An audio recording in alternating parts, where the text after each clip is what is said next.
Good day everyone. So I'm Carlos Marqueses. So this topic is about public sector unionism. So now let's proceed to first part, which is the objective of topic.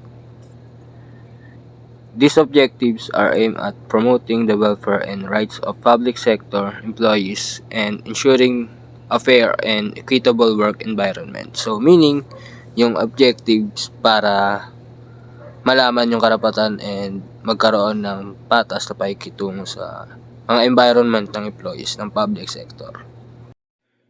So now let's proceed to next part, which is the guiding principle of public sector unionism.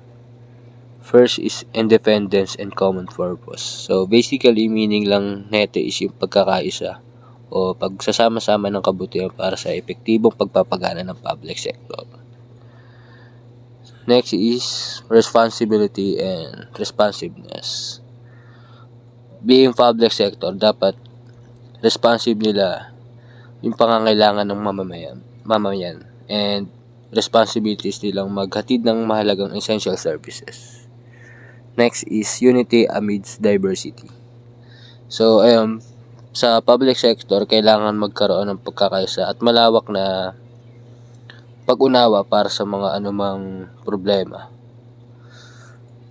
So, lastly is integrity and honesty. Bilang sector, dapat kumilos sila sa paraang alam mong tama sa lahat ng sitwasyon ng karapatan. Pagiging tapat at tapat sa inyong mga salita, kilos at iniisip nila. So, now let's proceed to next part, which is the protection of the right to organize. Article 2, Section 5. Government employees shall not be discriminated against in respect of their employment by reason of their membership in employees organization or participation in the normal activities of their organization. So, para sa akin, pagkakaintindi ko dito is yung hindi daw porket government employee, wala nang karapatan sumali sa mga organization na may mga benepisyo sa kadahilanan nga doon na government doon nagpapasahod. Pero kung isipin, pare-parehas lang naman sila employee. So, dapat open sa lahat para walang lamangan. Although lahat, kumbaga magkakaroon tayo ng equal, ganun.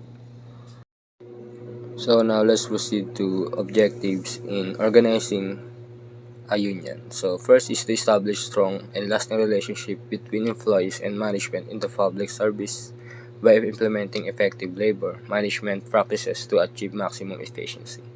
Next is to improve the welfare and well-being of workers through better terms and conditions of employment.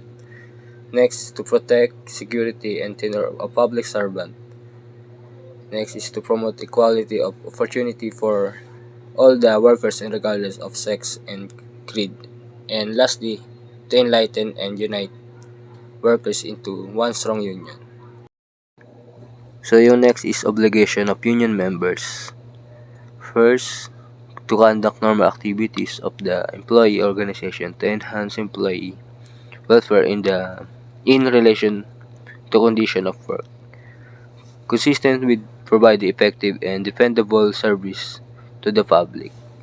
Next is to make sure that activities of the employee organization will not prejudice or disrupt public service.